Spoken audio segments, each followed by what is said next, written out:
Blimey. Ooh, this is one hell of a jam jar you got here. Right, family warning.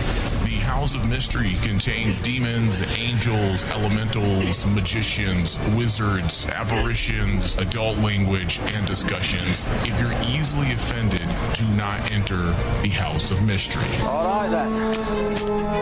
On with the show. All right, hello, welcome everyone to the House of Mystery, the John Constantine and Friends podcast.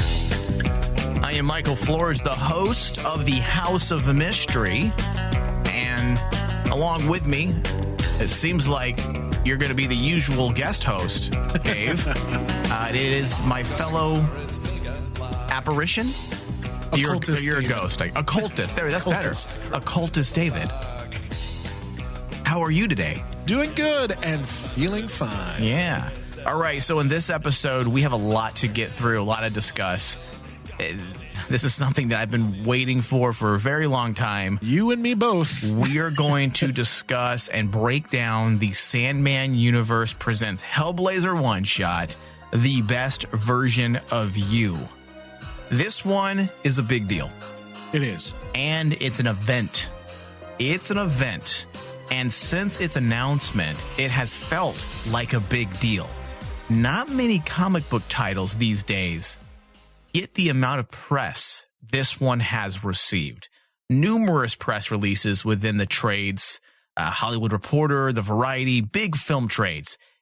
There is a ravenous cult-like fervor built into the DNA of Hellblazer at this point. Yes. And we're feeling it. Everything leading up to this release, we have seen the power of Hellblazer. Many people in charge at these media outlets grew up with Hellblazer. It's always been a clever title with some extremely intelligent writers attached, intellectual types. So it makes sense that so many people in these particular positions are all about covering it. It's a lot like Star Wars, Dave. Meaning, you have people who grew up with Star Wars watching it their entire lives. And now a lot of these people who are fans are now filmmakers. They're now producers. They're now screenwriters. And that's why you get this built-in excitement within the film industry, because the very people who grew up with this, said property is now working in the very field. And the same thing can be said comparatively to Hellblazer. Yes. And also it comes with the caveat that Hellblazer has turned into kind of like this budding franchise that you're now starting to see people say, hey, Hellblazer has its own feeling, its own tone, its own kind of gravitas. Because, let's be honest. Hellblazer as a comic, which ended back in 2013, that the original Hellblazer is nothing like what we see in the DC comic universe today. No, and we're going to talk about that quite a bit today, because it was something that the writer Simon Spurrier had intended to do in this very issue. He needed to find a way to take the different tones from post New 52, as well as the old Hellblazer era, and kind of mesh them together, because he was trying to take into account the fact that now we have close to 10 years of a mainstream title. And because Constantine, whether you love the decision or hate the decision that DC brought him into the main DCU. I mean, he's always been a part of this story. It's let's not get into that. It's very complicated how everything has worked and meshed together. But he was brought into the main DCU back in 2011 with the launch of the New 52. Yes. And the point was to create enthusiasm around this character, and it worked. To bring him into the mainstream. It did work. Yes. But essentially what we got was we took an HBO show, let's say like Game of Thrones, and you turned it into CSI. You turned it into something more mainstream, more like factory television. I like that you made that analogy, because that is exactly what has happened to the character of Constantine. And it's not bad. It's not bad. It's just different. It's different. It's different. And I hate the fact when fans say, "Oh, he's just watered down." He's not watered down. He's just different. It's just because the stories are different. The character, I feel like, for the most part, there's been some instances that make me get a little frustrated, but for the most part, the characterization of John Constantine has been fairly consistent. Yeah. And like, you have to understand as a fan, in order for Constantine to fit into the regular DC universe, there's elements and tones that do not mix well in the actual DC universe. Right. The type of storytelling that we all grew up on with the original Hellblazer, I'm sorry, does not work in the regular DC universe. No. And they've tried to put it in the past, and it's failed because it doesn't make any sense. Right. And everything you're saying right now is the reason why there's this insane enthusiasm that has surrounded this title, due to the fact that this is a one-shot, Dave. Yes. That's going to jumpstart a whole new era of Hellblazer. Starting in November, later this month, we'll be getting an ongoing Hellblazer title, which launches later. But that's not it. We've had various titles, as I said, post the New 52 shakeup. But for many purists, it has not been the same, as you were saying. Yeah. So, yes, this is a return to form, I think, for a lot of people. So what this series has promised is not just a return to form, but it will be part of the ever-growing, rebooted, and retooled Sandman universe. And it will continue a storyline, Dave. You ready for this? It will continue a storyline that was started way back in 1991 in the very highly underrated and truly remarkable 4-part series titled The Book of Magic, or The Books of Magic, written by the main man himself, Neil Gaiman. Yep. And we have a show planned to discuss those later. And get into a very to talk about. We're going to get into a very detailed analysis. We're going to touch on them a bit in this episode discussion, only because we kind of have to, because of the direct connections. But after rereading those titles, I found that we need to dedicate one, if not two shows to completely discuss and break down the events of the Books of Magic, especially if they end up playing a big part in this series. Yeah. Now, I really don't know if they're going to play a big part or if they were just used as a bit of a platform, I guess a catalyst of sorts. Regardless, I feel like it's worth getting into. And for people who have not read, they should go in and read them, because it does give you backstory. Yeah. And there's a little bit more context behind the events of this issue. And the beautiful thing about now, especially now, in how the landscape is now in DC, these stories like the Books of Magic and the way they told the story in Constantine now works in the DC universe, because it's thanks to other stories now where they've tried to explain the universe, how the universe of the DC universe works. Mm-hmm. Now they can bring these stories back. And honestly, after reading this and then going back and actually refreshing myself on the Books of Magic, thanks to, as strange as it sounds, thanks to series like DC's Metal, stories like these make sense. And now, as fans of the DC universe, you can actually accept everything now. Yeah, and the Books of Magic is very much an entry point, which I think is why it was so fucking amazing how it was just written out. Oh, yeah. They found a way to compartmentalize the basics of the DC universe, well, the Hellblazer side of things, into a 4-part series where anyone who, let's say you're brand new to this thing, and you just want to understand how the universe works. How magic works. How does magic work? Read the Books of Magic. It explains everything to you. In many ways, it reminded me of, you remember the index for Lord of the Rings, the Tolkien book? Silurium? Yes, that's what it reminded me of. Yeah. And that's the beautiful thing about that, is like, that type of storytelling is awesome when you're doing universe building.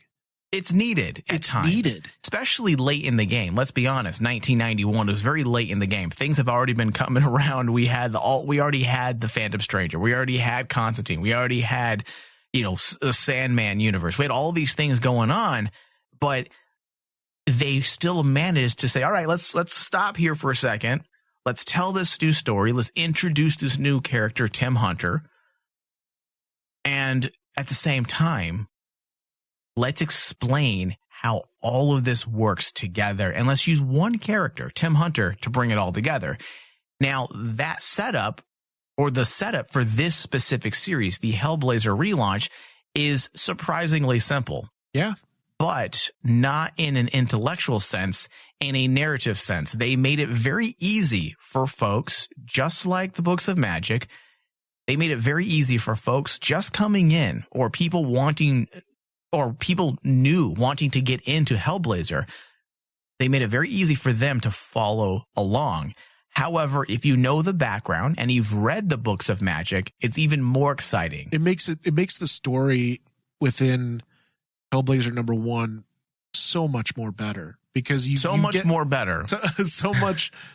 more engaging. Yeah. Engaging is probably the best word, because when I first opened this comic, I had so many high expectations for this book. Well, hold on, Dave. Hold on. Yeah. We're going to get there. I want to hear your expectations. It's actually built into the show notes, but I don't want you to jump ahead yet. Yes. Because I have other things I want to set up first, and then I want to go to you and get your thoughts on the finished story of this one shot. Now, as I said, the setup is simple, Dave. In the opening pages of the Hellblazer one shot, the reader is essentially just thrown right into what resembles the apocalypse, the end of the world. And it is referred to as the final magical conflict of that age. I believe that's what it was. Yes. Now, for those that have read the books of magic, we witnessed these events when Tim Hunter traveled into the future and saw one of many different versions of things that could happen. In the books of magic, Tim Hunter encountered a dying Constantine. A Constantine that said he should have killed him, Tim Hunter, 15 years prior when they had the opportunity. So what we get here in this Hellblazer title, this one shot, this relaunch, this reboot, the present timeline of the new Hellblazer series is one of the many versions of the future that Tim Hunter saw in the original books of magic. In fact, there's a scene that is verbatim of a scene in books of magic that is used as the catalyst that actually does kickstart this story, the Hellblazer story, and introduces us to new possibilities. Now, before we get too far ahead of ourselves, Dave, I'm very anxious to hear about your thoughts. Give me your initial thoughts. Did it fulfill your expectations? And is it everything you were hoping it would be? When I actually went into this, I wanted to actually lower my expectations, but the closer we got to actually, you were just nervous. Yeah. I was like going, please don't mess this up. Please don't mess this up. I was the same. But when I got through all of Hellblazer, this honestly met every single one of my expectations and then some. Mm-hmm. I mean, we're talking, for me, in my opinion, this probably is one of the best comics I've read this year. Ooh. This year. There's a lot of great Are you taking into account the Sandman Universe titles as well? I'm taking that into account because they've been doing some killer work. Yes. From the Sandman Universe side of things. But the Lucifer, Books of Magic, the new one, The Dreaming. And this goes right in. I would agree with you. You know what? I'm going to agree with you. I'm going to say it might be. For me, it is because I was a fan of Hellblazer and the Books of Magic so long ago. Yeah. And the fact that basically they said, hey, you know where we left off? I know it have upset a lot of fans that we never got a conclusion to that story, bang, we're going to pick it up right at the last pages of Books of Magic. Well, they gave us a conclusion, but they never went back to that moment when Constantine wanted to kill Tim Hunter. They never went back to that because I guess we can assume they had averted that timeline because I believe, if memory serves me correct, Tim Hunter went on to be an adult and he never brought about the apocalypse. Yeah, because the whole thing about the Books of Magic, while we love Constantine and we love the Trenchcoat Brigade, the Books of Magic is about Tim as a character growing up into adulthood. Right. And that's his story. Hellblazer was solely Constantine's story. Right. And when you get to that point in Books of Magic, when you realize that Constantine technically died in Books of Magic. Well, we don't see it in Books of Magic. We don't see it. But they allude to it, right? Yeah. They allude to that was John's final moments. Yeah. And then it never was really brought up in Hellblazer. Right. But that's why this title, backing you up, Dave, that's why this title worked for me in so many ways, because this issue did exactly what it needed to do. It posed questions and it got us invested. And I'm completely on board. And there was some hesitation when I was getting ready to read this. In fact, I kept putting it off, Dave. I was like, I bought it on the first day and I'm like, I'm going to save it. I'm not going to read it yet. I'm going to save it. Let me reread Books of Magic. Okay, read it. Okay, it's time to read Hellblazer. No, I'm going to read it later. Because I couldn't contain my expectations. I know how you said that you tried to lower your expectations. I just couldn't do it. Yeah. I'm a huge Hellblazer fan, so I was going in nervous, and I'm on board. There are a lot of questions. I'm sure many of us Hellblazer fans have. What does this mean for the DCU and John over on that end of things? I think at this point, nothing. Right now, nothing. There is no direct connection. There is a moment, however, which we will get into later in the show, that could help with that. But I feel it has more to do with connecting the reader to the original JC stories, the original Hellblazer titles themselves. Well, not only that, just reestablishing who John Constantine is. Yes. Well, yes. Because the whole point is they got to remember that even if you go back to, let's say, the mid 2000s or even, let's say before the New 52, that's still a long time in people. When you really think about it, let's say people that were reading comic books, people who are new to comic books, typically people start reading comic books at what age? Maybe 11, maybe 12, maybe 10. Okay. Well, these people who were maybe 12, 13, 14, 15 now were like 3 years old in the mid 2000s. Yes. So you have to bring new readers in. And they had to create a story that was reestablishing the character. And this was, in my opinion, just a beautiful way to reboot a series while not forgetting everything that came before. Yes. In fact, Neil Gaiman tweeted on the day of its release, I believe, where he says, this Constantine, he's Jamie Delano's original Constantine, and Garth's and Alan, Rick, Steve, and John's. And then he says, and mine too. And now Simon's. A new Constantine for a new era. So that's the connections we're going to get. Any connection we do get will be from the old guard. Yeah. And there are moments in the comic book that do in fact allude to that. In fact, there's a bonus as well. We see an image that looks strangely like Keanu Reeves. Yeah.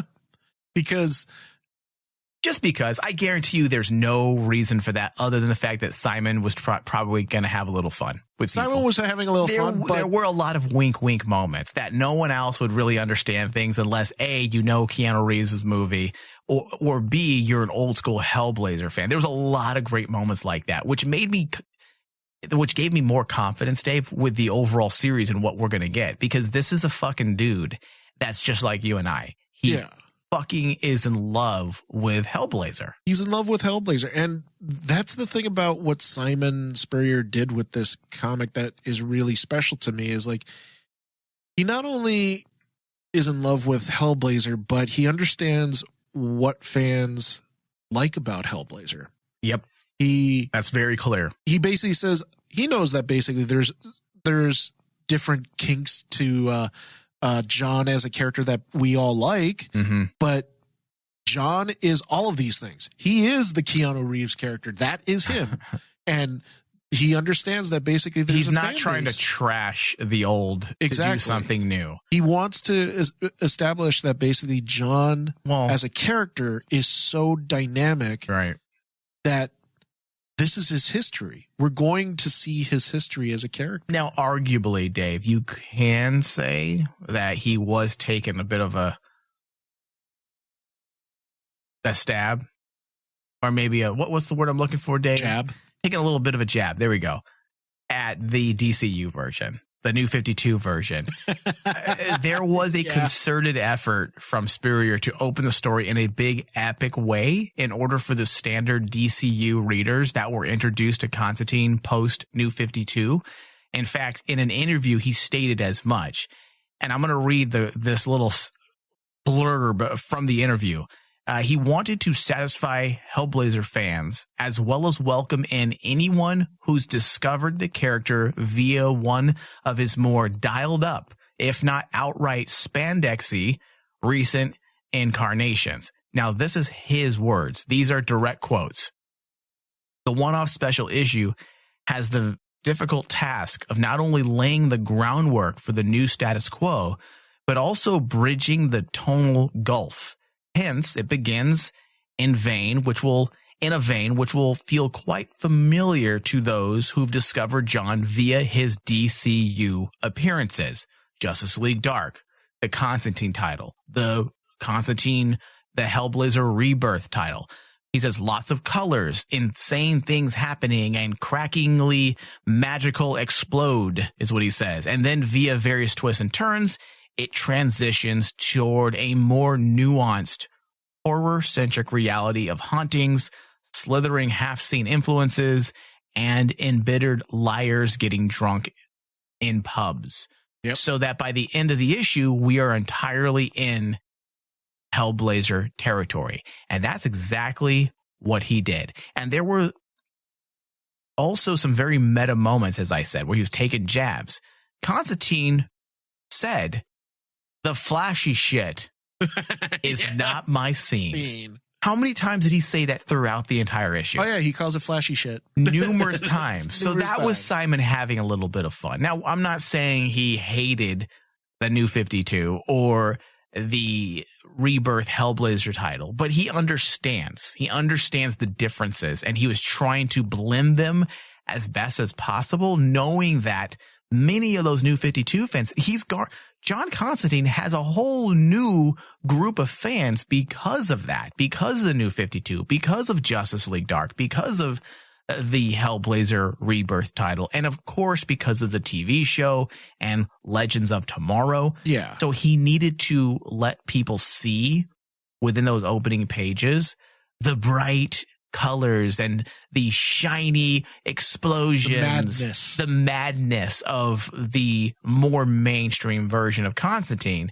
And then he's going to slowly introduce people to the more nuanced version of Hellblazer, which is what I'd say 90% of us Hellblazer fans enjoy the most of, I should say. Because it makes the character of Constantine so relatable. Yeah. When you do personal stories like that, you can do the setting of this grand epic moment, like say like Books of Magic. Books of Magic is a very epic tale. Oh yeah.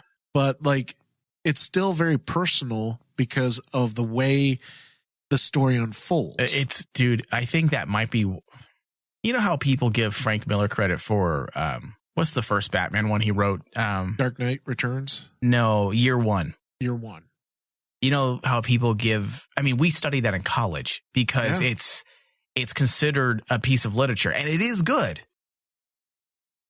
But it's a fucking travesty that Year One gets more credit for being literature over Neil Gaiman's Books of Magic, because it does. Those 4 issues are fucking brilliant on so many levels. And that's why, again, I love Simon Spurrier that much more. The fact that he used that brilliance as his catalyst to jumpstart his own series shows you that he understands and knows what to do and what's going on. Yeah, he understands the voice of John as a character. And I think it's great. This whole thing, this whole issue and what they were trying to do with the tonal meshing of the tone. It's what, unfortunately, I don't want to say unfortunately, but it is what it is, right? With this new era of Constantine, it's what Constantine is at this point. He's not just Hellblazer anymore. From the early days, he's this new 52. He's also Legends of Tomorrow. There's now different versions of him out there in terms of style and story. Yeah, because he has to play nice with the kids, so to speak. Right. He has to be in the same universe as Capes. Right. Yeah. And Dave, but my question is this to you, and you are a huge comic book nutcase, much bigger than I am. Knowing that the last 10 years has created a whole other side of Constantine. Let me rephrase that. Hold on. Knowing that over the last 10 years, Constantine has become mainstream. And because of that, he has gained a lot of different type of fans. Do you think those folks that are used to reading the more mainstream stories, or the ones that are fans of Legends of Tomorrow and his TV show, which wasn't, lighthearted by any means, it was actually pretty damn good. Do you think the mainstream audiences that got to know John over the last 10 years, do you think they're going to be able to connect with a more nuanced classic Constantine narrative? I think so, because it comes down to the point, why are you a Constantine fan? If you can understand, if the writer of Constantine can get that voice, get that tone, get who John is, then every fan, whether it is a nostalgic fan, whether it is a mainstream fan, will fall in love with it. That's why, I honestly feel Constantine's one of the most important characters in the last 5 years. Oh, he's relevant. He's so relevant on so many levels. The stories they use for him are very extremely relevant, relatable. They're grounded at times, which sounds silly because you're dealing with this magic. You're dealing with magic. You're dealing with larger than life scenarios, and yet this is a character that many of us can connect. We can connect with. We can connect to the guilt. We can connect to someone who wants to do right but does the wrong things sometimes. We can connect to those people who don't really like what they see in the mirror in the morning. Yeah. He is the most relatable character, in my opinion, in comic book history. I think so too, because when you think about it, I'm not going to say he's the best. I think he's the best because, but I'm biased. But I think when it comes to relatability, he might be. Yeah, because there's a difference. I hope the audience understands there is a difference between relating to a character and looking up to a character. Mm-hmm. Because we look up to characters like Superman, right, Batman, Wonder Woman, the Trinity. We look up to those characters. And Punisher. Yeah, to some degree. But I do want to kill some fucking assholes, though. I mean, let's be real about it. With a character like John, it's different. We don't look up to John. We relate to John. I love that you said that. You're absolutely right. That's the best way to frame John Constantine as a character. Yeah, you don't look up to John. You don't want to be John. Oh, I kind of want to be him. He's cool. But you go, goddamn, I definitely can understand John. Yeah. Yeah, absolutely. All right, Dave. So let's get into this a little bit further. And just to warn people out there, there's going to be some spoilers. We're going to get into the story, the ins and outs of the story. The way they make this story work, Dave, as we mentioned at the top of the show, we see a scene that took place in the books of magic. Yes. But what we didn't see after Tim Hunter leaves in the books of magic is that Constantine apparently dies. Uh-huh. But before he does, an older, soulless version of himself makes a deal with him, which right there in itself creates 100 questions. Because not only is he a soulless version of himself from some distant future, I'm talking like maybe 20 or 30 years, because he's an old man. Yes, he's an old man. The one that actually approaches John is probably in his 50s or 60s. Yeah, possibly. But this individual who's John Constantine in the future is happy. And that's what really intrigued Constantine. Who is this guy? And why is he happy? Oh, wait a second. He's me. This isn't right. Yes. What's the deal with this? And I'm not sure if it's because he had no soul, so he had no reason to care about things.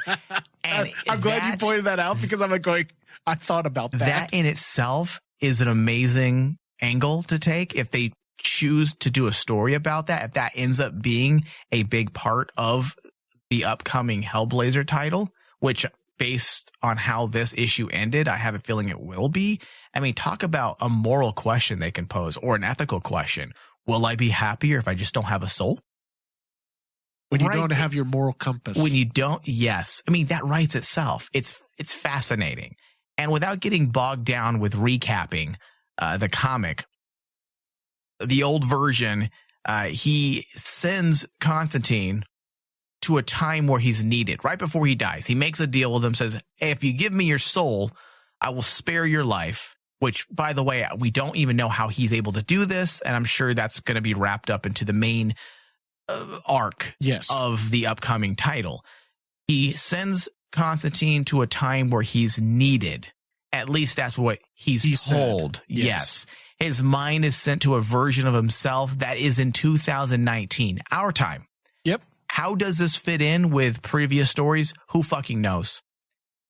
I don't think it really matters. However, Constantine remembers events, and that's the part that matters. It doesn't really matter if this is time when chronologically inaccurate. They can fuck around with the chronological order of things all day long. Yeah, because you're dealing with magic. Yes. At this point. But what does matter is Constantine remembers the events that now apparently has never happened. Things from other classic John Constantine story arcs. Yes. He's falling into some kind of temporal madness, and it has everything to do with these different memories that he says can't coexist, and they're beating up his mind. Yes. But this is where we get our connections that I'm assuming can answer questions that some of us fans may have. I don't feel like these have to be tackled right away. In fact, I'm hoping they don't tackle them right away. We understand what's happening. Yes. And that part is clear. And how we got here, we understand that. And that's really all we need to know at this time. In fact, Simon goes meta again, which I can appreciate that when you can break the fourth wall in a fun way. He goes meta again when Constantine is questioning all these memories and says, you'd go mad trying to decide what's real and what's not. What's not, yeah. Because that was literally me when I was reading this. I'm like, oh, he's talking to me right now. Okay, cool. I need to pay attention really clear. I got to pay special attention to this next part.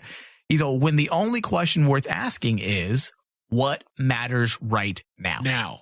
Yes. And that was Simon Spurrier saying, guys, none of this matters right now. What matters is the story, the immediate story. All of this is just here to set the stage, to be the catalyst that will propel this new Hellblazer story. Yes. And I'd agree there is a mystery to solve.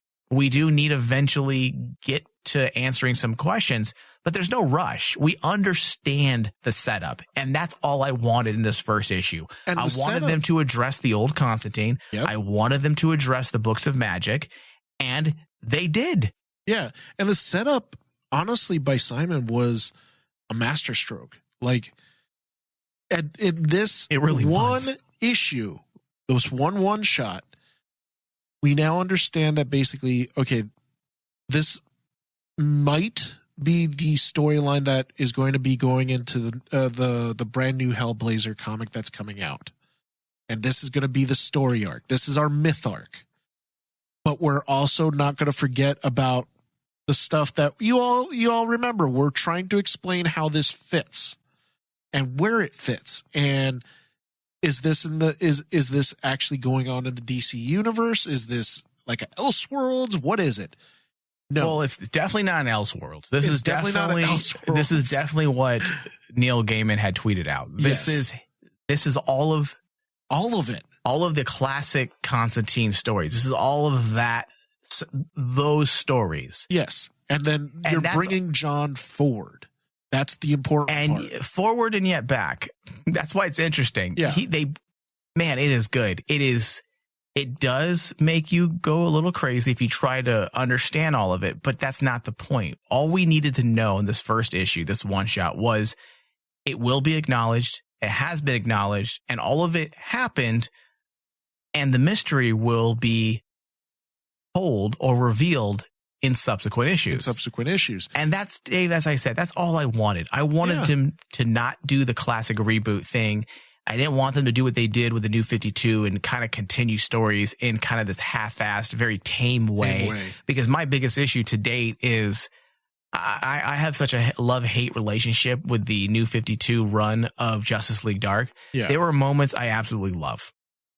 I love seeing those characters all together. It's Zatanna, Deadman, Swamp Thing, Madame Xanadu, of course, Constantine. It works. I fucking love it. But they tackled a Books of Magic storyline in it, and it was awful. It was so bad. Because you couldn't make heads or tails of it. Not only that, it just was so watered down and cheap. However, Dave, I don't feel like they need to address that right away. Where was I going with this? What were we talking about before I said that? Basically about like how the DC, the New 52 version of Constantine was watered down. Yeah, I don't think they need to connect that. The DCU is something entirely different. Now, if they want it, they've already tackled that with the New 52. Yes. We already understand that. And if that version of Constantine continues, I think we can all look at this one as something entirely separate. And that's not something new to DC. How many Batman titles do we have that don't connect? Oh, yeah. And I think we all understand that this new Sandman Universe title is the new universe. This is the new playing ground for Lucifer, for Tim Hunter, for the House of Whispers, and for now John Constantine. For Constantine. And they're using all the old story arcs, it seems like, to kind of catapult off of. And that's what I was afraid of. But like one of my favorite moments in this book was the fact that they addressed what happens to Chaz. Yeah, poor Chaz. And I'm like I'm glad that basically, essentially, they remembered that and said, hey, this is that universe, and this is the repercussions that actually Constantine has to deal with now. Yeah, and no, go ahead. Sorry. And that whole scene was classic Hellblazer. Mm-hmm. That whole scene. You talking about in the hospital? The hospital. Yeah. That was completely classic Hellblazer. Not like the New 52, because you would never see a scene like this in the New 52. Mm-hmm. I mean, without giving away spoilers, because I want our audience to absolutely read this, my heart broke for John. Not Chaz, but for John. Because it harkens back to the fact that John is a good person down deep inside. He just makes tough decisions. Not bad decisions. Tough decisions. He has to make tough decisions. He has to make tough decisions. Well, and that's kind of what I really, that's something that I really dug about this storyline, was they really stripped down all the fun friendships and help that Constantine usually has in an issue. Constantine is back, yes. And he's alone. Yes. I think that's a great start to the story. The alone aspect is something I totally dig. In fact, in an interview, Simon Spurrier also said that the biggest difference he's facing right now in these new issues which will drive a lot of the drama, is simply that he's been away for a very long time, that he's now a stranger in his own life.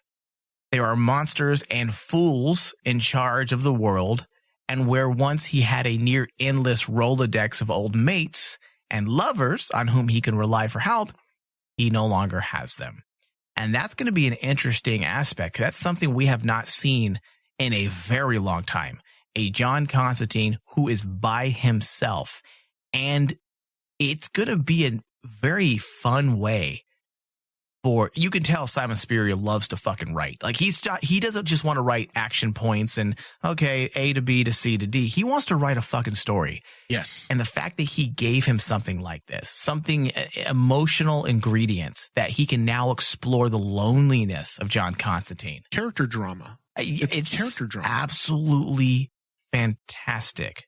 We're not just going to focus on the arcs, but now we're going to focus on this loneliness that he's in this world he doesn't recognize. He has these memories. He's being plagued by memories of things that either happened, never happened, no longer exist, whatever it may be. And now he's a man who remembers what he had, remembers his friends, remembers his lovers, and now he's all alone, and he's going to have to rely 100% on himself and himself alone. Yeah. I think that's an amazing concept for a series. That's a pitch, Dave. What do we always talk about? Because usually we mostly cover on this network TV shows and movies. I mean, that's an elevator pitch. It's an elevator pitch, and what makes it amazing, it's an elevator pitch for a comic. Yeah. Normally, you would get this for like a TV show or a movie. Yeah.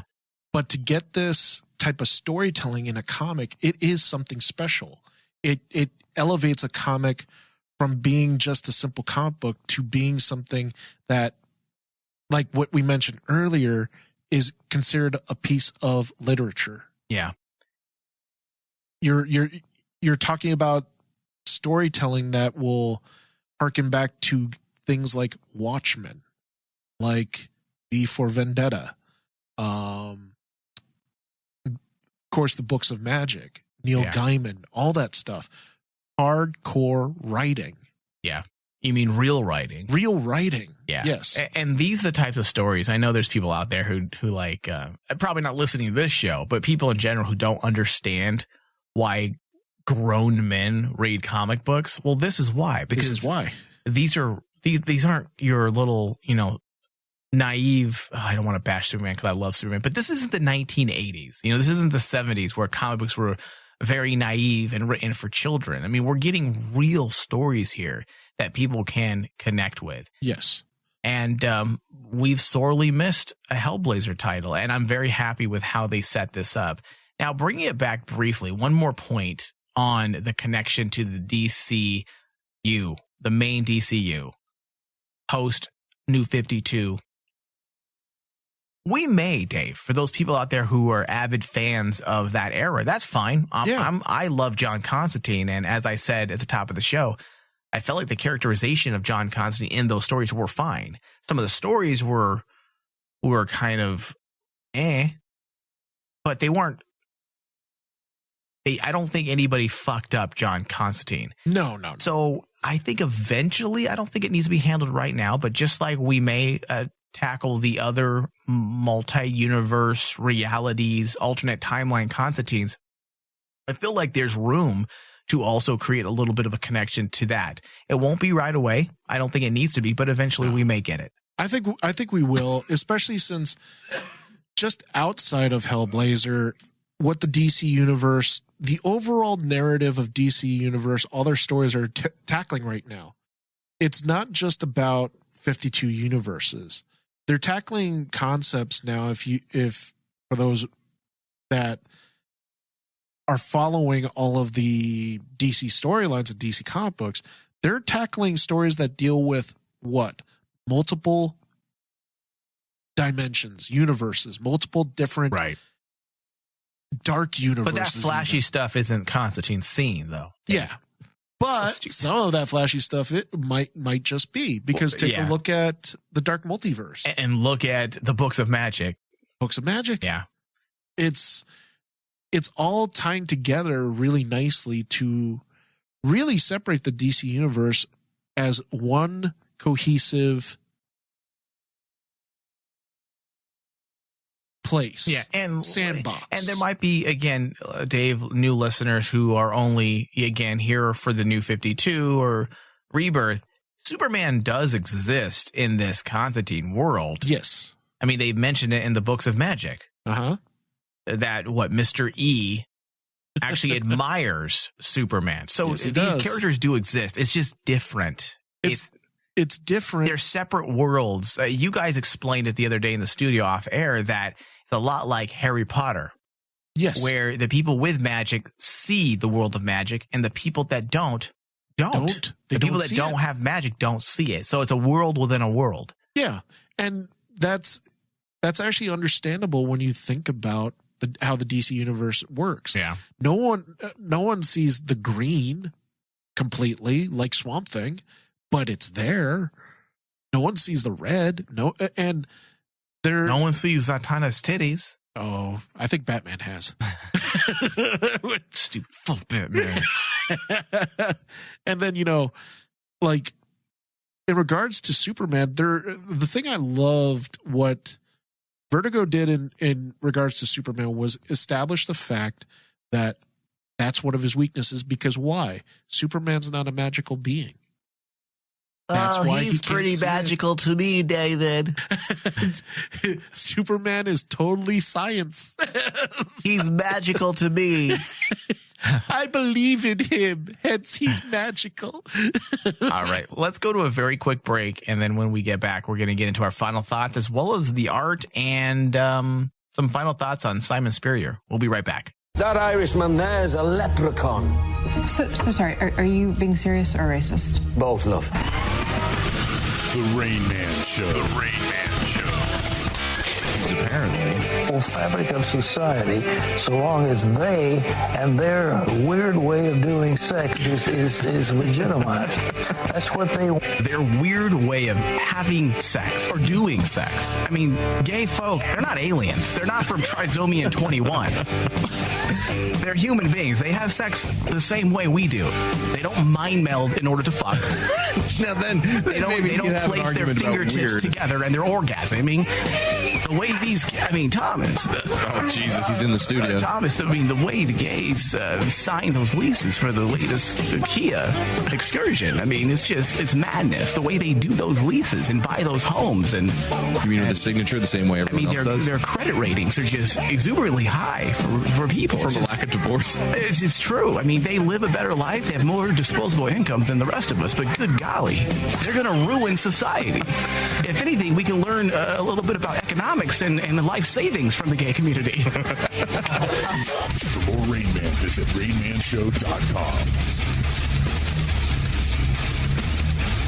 Free stuff is awesome, but free stuff that will spice up your bedroom is even better. Just go to adamandeve.com and select almost any one item for 50% off, and then we'll load on the free stuff. Just enter this very exclusive code, RAINMAN, at checkout, and you'll get 10 tantalizing free gifts, including a sexy item for him, a special toy for her, and a third item you'll both enjoy. And 6 extra special bonus items that are sure to rev your engine, pique your curiosity, and even blow you away.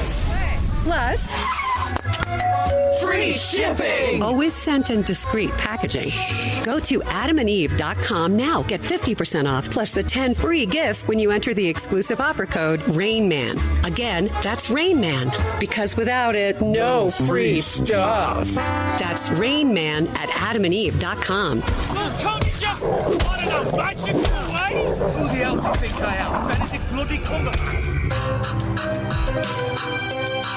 All right, welcome back, everybody, to the House of Mystery, the John Constantine and Friends podcast. You can find us on iTunes, Stitcher, Google Play, as well as Spotify, and also anywhere else you may get your podcast. Chances are we will pop up as well. Just search House of Mystery. Leave us reviews. Give us thumbs up. Come talk to us on Twitter and Facebook, facebook.com/House of Mystery 666. is our main Facebook page. Yeah. All right, Dave. So let's talk about the art of this issue.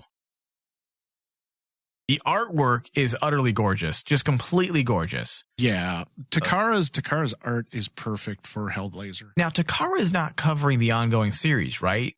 Isn't it Aaron Campbell? Is that name sound right? I think you're right. I have to look that up, but I believe so, yes. Takara is not going to be the main you are artist. familiar with Takara, though, right? Yes. Okay, what else has he done? Takara, one sec. I had this written. Yeah, I believe Aaron Campbell is covering the ongoing Hellblazer series. Because I follow him on Twitter, and he's been tweeting out things as he's working on. And he was also a part of the interview with the Hollywood Reporter, along with Simon Spurrier. So he will be handling the work moving into the regular ongoing Hellblazer title. I am desperately anxious to see what he does, because Aaron Campbell's work is amazing. I wonder why he didn't tackle the one shot, though. You would think if you're trying to establish a new storyline, you would also tackle the one shot that's essentially relaunching the ongoing series. Yeah. But that being said, Mauricio Takara is definitely a talent. I love the tonal shift in art. Yeah, Marcio. I hope I said Mauricio. Mauricio has actually done Incorruptible from Boom Studios, which is a series that I really liked. Mm-hmm. He worked on Captain Marvel and Marvel Comics, which was another one that he did very well.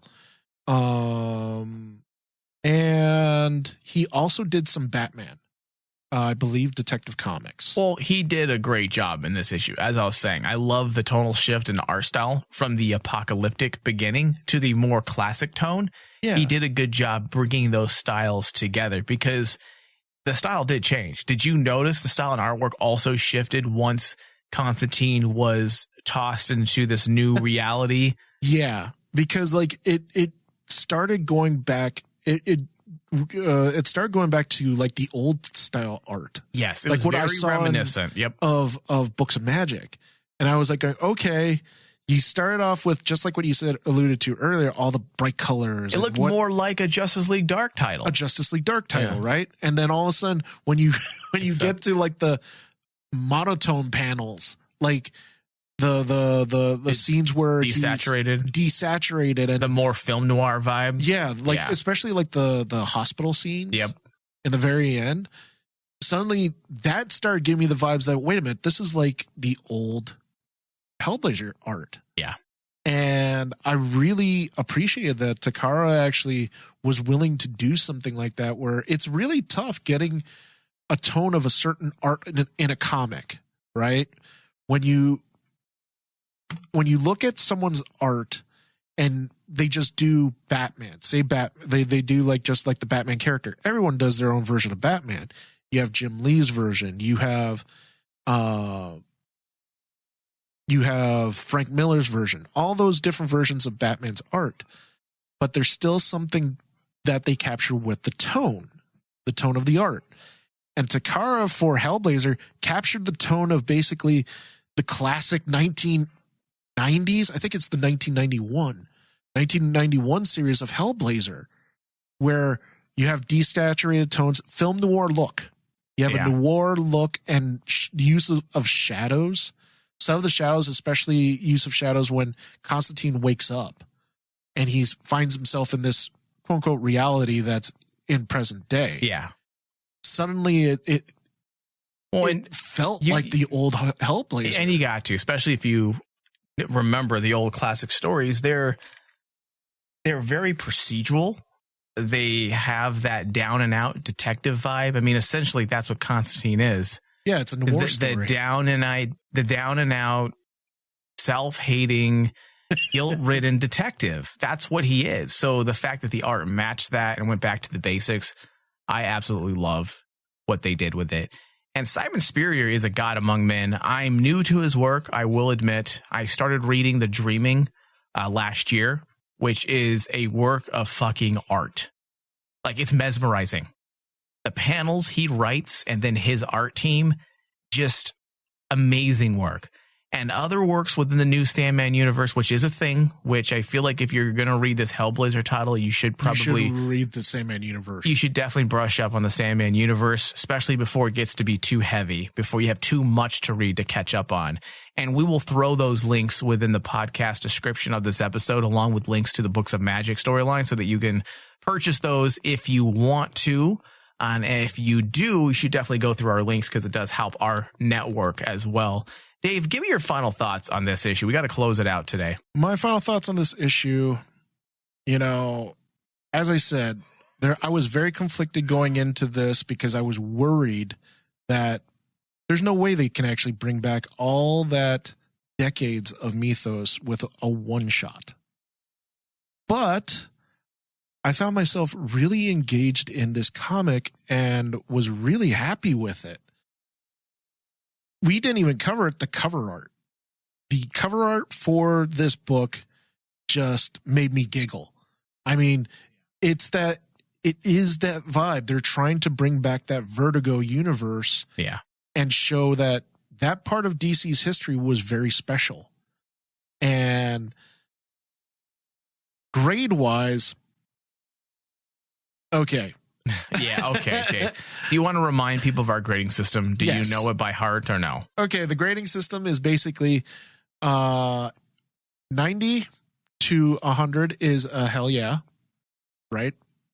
I don't know. I'm looking it up. Hold on. One sec, I had it right in front of me. There you go. Okay, so we have 91 to 100 is kick-ass. Give them the horns. Mm-hmm. 71 That's the absolute best. to 90 is hell yeah, thumbs up. 41 to 70, it's a movie, sideways, okay. And then 1 to 40 is get fisted, which is it's terrible, don't even waste your time. Yeah. This is totally a 30, right? 30. Oh yeah. Now, the fan in me wants to give it 100. Oh, David. But I won't. I'll give it a 99. All right. Because honestly, it is that good. To me, I've already told you that during the show that this is arguably one of the best comic books I've written. You wrote this. Best comic books I've read this year. Are you Simon Spurrier? No. Did I not know this the whole time? I wish. You wash? I wash. Are you getting flustered wrong? over there? I think I'm having a stroke. But honestly, even thinking about like all of the other DC comics that me and you have covered this past year, this is my number one. Wow. Honestly, because it hits all the notes that is necessary to reestablish Hellblazer. All right, Dave. 99%. Now, 99%. The fan in me also wants to give this 100% because I feel like this hit everything that Hellblazer should hit. And for this being a one shot, I don't have good luck with one shots. I find that one shots always leave me wanting. And in this case, this one shot did leave me wanting because that was the point. It was to launch a new series. But at the same time, it was an enclosed story that you can read and be very happy closing the book. I'm like, that's a full story right there. Critically, I also think it's 100%. There aren't any issues with this. No. There's none. There's no writing blunders. There's no confusion. And that's something I was looking for. I had a little checklist while I was reading this, and I was checking the little boxes. I'm like, okay, is this going to be confusing? Because that's the first thing I thought. Like, okay, how are they going to do this? How are they going to bring everything together? How are they going to continue? Because there's already rumors that they were going to be connecting the relaunch to the Books of Magic. Yes. I'm like, well, how are they going to do this? How are they going to explain the DCU? How are they going to explain all the other areas of Hellblazer pre-New 52? And I feel like they took the easy route. And I think that's the only thing you can do. They took the easy route for now. Mm-hmm. They let us know that they're very aware that there's a lot of things that they have to eventually get to tackle. But They put a pin in it. They addressed it. They didn't ignore it. And they moved forward with the immediate story that they needed to tell. So critically, I also feel like it's 100%. But because I may be biased, and because it might be not 100% objective, I'm going to give this a 97. Here's the thing. But I want to give it 100%. But just because I know I'm a huge Hellblazer fan, I have to deduct 3 points just for that. Here's a question that just dawned on me. And I think this might explain why I give it a 99 instead of 100. Mm-hmm. And I think this is a valid reason. The story, the narrative, and everything is fantastic. Me and you both agree we enjoy it. Simon Spurrier is really great. However, would this be the type of comic book that everybody can pick up?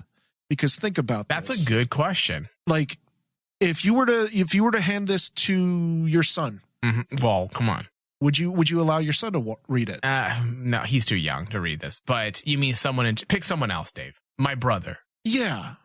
Yeah. Anyone in the studio here that works with us on Rain Man Digital, anyone that may not have read a Hellblazer title, I'd be like, hey, you want to read a really cool story? Yeah, and I think they would be able to get behind it and understand what's happening. If someone can understand this, yes, I think. Is there an age restriction to the understanding? Age restriction, or say, for example, like, okay, a typical 16-year-old. Can a typical 16-year-old pick this up? Someone just looking to get into comics and read? Yeah. Oh, yeah, absolutely. And that's another plus. That's what Simon Spurrier sought out to do. Like, remember the interview we had gone into, he said that he wanted to make this where someone can come in from the ground. From the ground. And I think he did a good job. He did right by the Hellblazer fans. He did right by the DCU fans. And he also did right by the people who were maybe looking to get in on something new. You can totally understand and grasp the story without having read anything else or really ever knowing who Constantine is. That's my only concern is actually now that we've been talking about it is like, I'm worried that basically say a person who has never read a comic book is wanting to get into comics. No, they can read this. And then all of a sudden can they come in and say the concepts won't go over their head? No, I think we're even thinking that because we know the history. Now, take out our knowledge of the books of mystery. Okay. Or the books of magic. Take out our knowledge of everything we know of Hellblazer and look at it from that perspective. And it's still a complete story from beginning to end. You don't have to know everything about John Constantine. That is true. This is a beginning. That's why I called it a very well-crafted reboot. In many ways, it feels like how JJ rebooted Star Trek in 2009, the first movie. Yes. Where he didn't destroy everything before, but he created something different within the old. If that makes sense. No, it does. It does. So. It does take away, I guess, my argument about why we would take away points on it. Because I'm trying only to figure taking out away points because I don't know if I'm 100% behind it. No. Or objective. I might be biased. I might.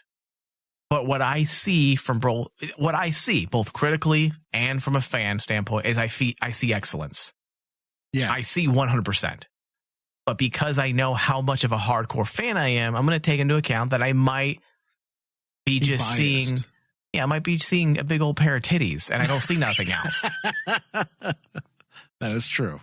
So, all right, Dave, this concludes our discussion on Sandman Universe Presents Hellblazer.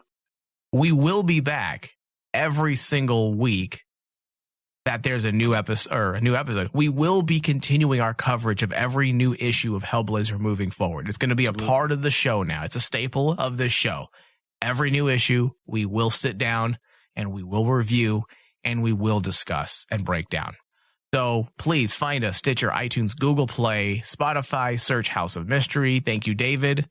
Thank you. And good night. My name is John Constantine. I'm the one who steps from the shadows, all trench coat and arrogance. I'll drive your demons away, kick them in the bollocks, and spit on them when they're down, leaving only a nod and a wink and a wisecrack. I'll walk my path alone, because let's be honest,